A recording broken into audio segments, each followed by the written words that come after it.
May I request, Speaker, that the slides be shown on the screen? Mr. Speaker, good afternoon, colleagues. As we commemorate Human Rights Day, I rise to bring to our people's attention compelling evidence that raises alarming questions about the so-called war on drugs of former President Rodrigo Duterte, under the leadership of the then Chief of the Philippine National Police, Senator Bato de la Rosa.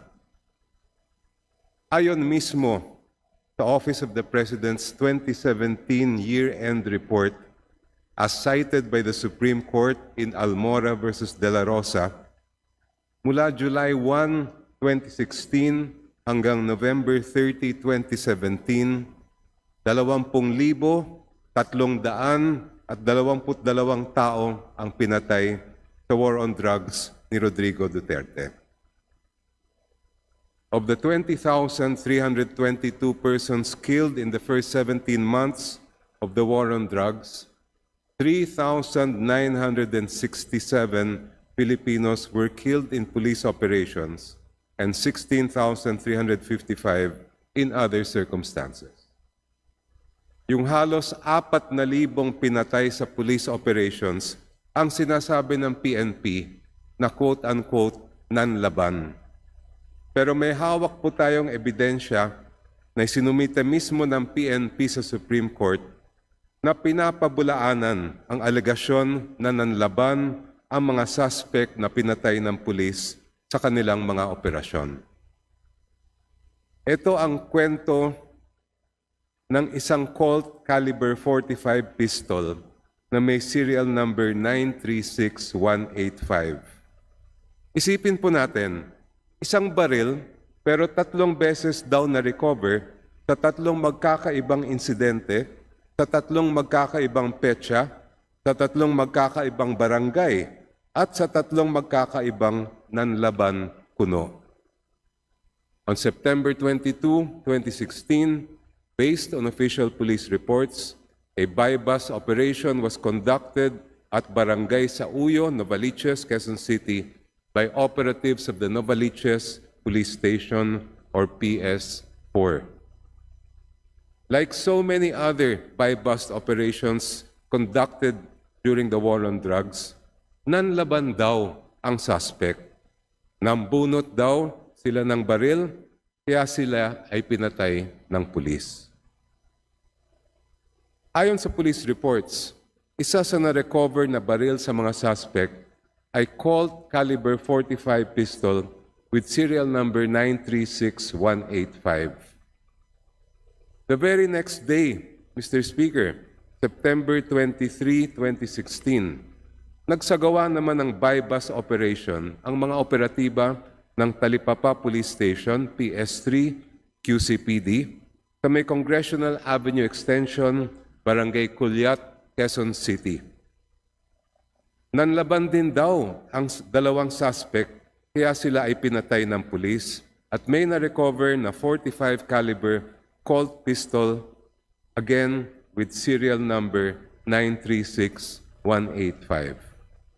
Mr. Speaker, ang tanong ko sa PNP, how could a pistol with the same make, caliber, and serial number be recovered by 2 different police units in 2 different buy-bus operations conducted on 2 different dates, in 2 different places, involving 2 different sets of suspects? Pero hindi pa po tapos ang kwento ni Colt caliber .45 pistol dyan. On November 30, 2016, 2 months after the buy-bus operations I just discussed, nagkaroon ng isang police operation malapit sa Our Lady of Lourdes Technological Institute sa may barangay Nagkaisang Nayon, Novaliches, Quezon City. Just like the September 22, 2016 operation, ang involved po dito ay mga operatiba ng Novaliches Police Station PS4. Kasong nanlaban din daw, pero ang lumaban at pinatay ay isang robbery suspect. But lo and behold, Mr. Speaker, miracle of miracles, ang na-recover na baril ay .45 caliber Colt pistol with serial number 936185, the very same serial number as the firearm recovered on September 22, 2016 and September 23, 2016. Iisang baril na paulit-ulit na na-recover, halos imposibleng mangyari kung hindi man katawa-tawa. Pero kung sasabihin ko po sa inyo na hindi lang ito ang baril na paulit-ulit lumalabas sa mga police reports. Ito naman ang kwento ni Colt Caliber 45 pistol with serial number 361852. Noong August 17, 2016, sa isang checkpoint sa Barangay Pinyahan, QC, by operatives of ANCAR DSOU, may nanlaban at pinatay na 2 suspect. At may na-recover, ayon sa pulis, na isang Colt Caliber 45 pistol with serial number 361852. 3 weeks later, September 8, 2016, nagsagawa naman ng buy-bust operation ang mga operatiba ng Kamuning Police Station PS10 sa Aurora Boulevard, corner E. Rodriguez, Barangay Immaculate Conception, Cubao, QC, which resulted in the death of a certain Fidel and the recovery of a pistol with the same caliber, make, and serial number as that recovered on August 17, 2016. On September 22, 2016, in another buy-bust operation, this time at the Barangay Bagong Silangan, QC, by operatives of Police Station 6 in Batasan, may nanlaban na naman na suspect at pinatay na naman ng pulis. Ang baril na na-recover, walang iba kung hindi isang Colt Caliber 45 pistol with serial number 361852, the very same make, caliber, and serial number as the pistol recovered on August 17 and September 8, 2016. Pangatlong kwento po, ito naman ay kwento ng Remington Caliber 45 pistol with serial number 047936. Noong September 29, 2016, nagsagawa ng buy-bust operation ang mga operatiba ng Batasan Police Station, PS6, sa may Navarro Compound, Barangay Holy Spirit, QC. Nanlaban daw at pinatay ang suspect at may na-recover na baril, quote, 1 caliber 45 Remington pistol, serial number 047936. Around 7 months later, on May 3, 2017, in another buy-bust operation by the same police station, this time at Creek Extension, San Miguel Street, Barangay Payatas, QC, nanlaban na naman ang suspect at pinatay. Ang baril na na-recover, Remington Caliber 45 pistol with serial number 047936. Pang-apat na kwento, Remington Caliber 45 pistol with serial number 793618.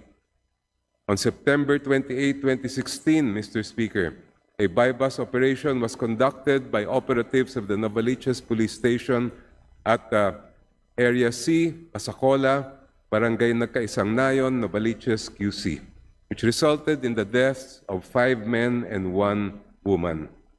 And again, an alleged nanlaban situation that resulted in the recovery of a Remington Caliber 45 pistol with serial number 793618. But 2 months later, on November 4, 2016, in a test-buy operation in Barangay Old Balara, Quezon City, by operatives of Batasan Police Station 6, nanlaban na naman daw ang suspect at pinatay uli ng pulis. Ang na-recover na baril, walang iba kundi Remington Caliber 45 pistol with the same serial number 793618. Panglimang kwento, Colt Caliber 45 pistol with serial number 9111243. October 5, 2016, nagsagawa ang mga operatiba ng Batasan Police Station ng buy-bust operation at simultaneous raids sa alleged drug dens sa may Group 3 Chocolate Hills, Payatas, BQC. In one of the raids, a pistol described as, quote, 1 caliber 45 Colt pistol with serial number 9111243 was recovered by the police based on their police report. But 25 days later, on October 30, 2016, a bypass operation was conducted by operatives of a different police station, PS3, Barangay Talipapa, QC, at Barangay Sangandaan, Quezon City, which resulted in the deaths of 2 suspects in yet another nanlaban situation and the recovery of a Colt caliber 45 with the same serial number 9111423 as that allegedly recovered on October 5, 2016. Pang-anim na kwentong baril. Colt caliber 45 pistol with serial number 479361.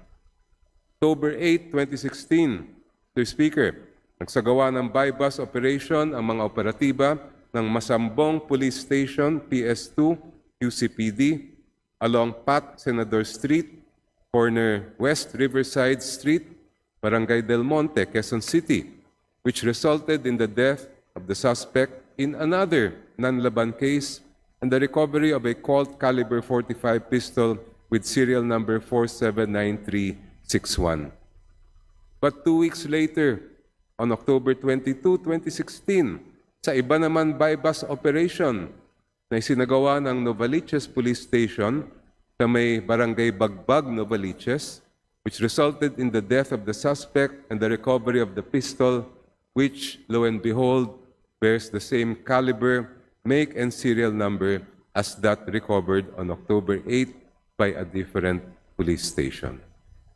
Pang-pitong kwentong baril, Springfield Armory caliber 45 pistol with serial number 195859. Noong November 20, 2018, ang mga operatiba ng DDEU, Camp Karingal, Gatuna Village, kasama ang DSOU, QCPD, at PIDEA, RONCR, ay nagsagawa ng bypass operation sa Cotabato Street, Pook Arboretum, Barangay UP Campus, Quezon City. Nanlaban na naman daw ang suspect, pinatay at may na-recover na baril, Springfield Armory caliber 45 with serial number 195859. Just 3 days later, nagsagawa ng bypass operation ang same police unit sa loob ng isang bahay sa K4th Street, Kamuning, Quezon City, resulting in the death of 2 suspects and the recovery of a Springfield Armory .45 caliber pistol with the same serial number 195859. The police reports being shown on the screen, Mr. Speaker, were submitted by the Office of the Solicitor General to the Supreme Court in the cases entitled Almora versus De La Rosa and Daño versus PNP. According to the government's own filings, in Quezon City alone, during the period 2016 to 2018, there were at least 7 firearms that appear to have been recycled in different police operations on different dates involving different suspects who allegedly fought back and were killed. And in addition, there are also another 7 firearms with the same serial number but different description as to make, model, or caliber recovered in different police operations. It is, I believe, incumbent on the PNP to prove that these are different firearms. Mr. Speaker, if they are the same, this means that at least 14 firearms were recycled by the Quezon City Police from 2016 to 2018 in the past administration's war on drugs. Mr. Speaker, mga kasamang mambabatas, how could pistols bearing the same make, caliber, and serial number have been recovered in various nanlaban cases? Totoo bang nanlaban? O baka naman may nagtanim ng ebidensya? This must be investigated. What happened to these firearms? Where are they now? Who has custody over them? Have they been examined and tested? If these pistols were truly recycled and therefore planted, the government must go after those responsible and compensate the families of those who were killed, since the planted firearms negate the claims of nanlaban. Habang ipinagdiriwang natin ang Human Rights Day, huwag po natin kakalimutan ang mga EJK na nangyari sa nakaraang administrasyon. May wasto at mas epektibong paraan para labanan ang droga, lalo na ang mga big-time drug lord. May tamang proseso para huliin at panagutin ang mga kriminal. Pero hindi kailanman tama ang pagtanim ng ebidensya at hindi kailanman tama ang pagpatay ng walang habas. Kung nais natin umunlad ang ating bansa, huwag natin hayaan muling masira ang ating rule of law. Maraming salamat po.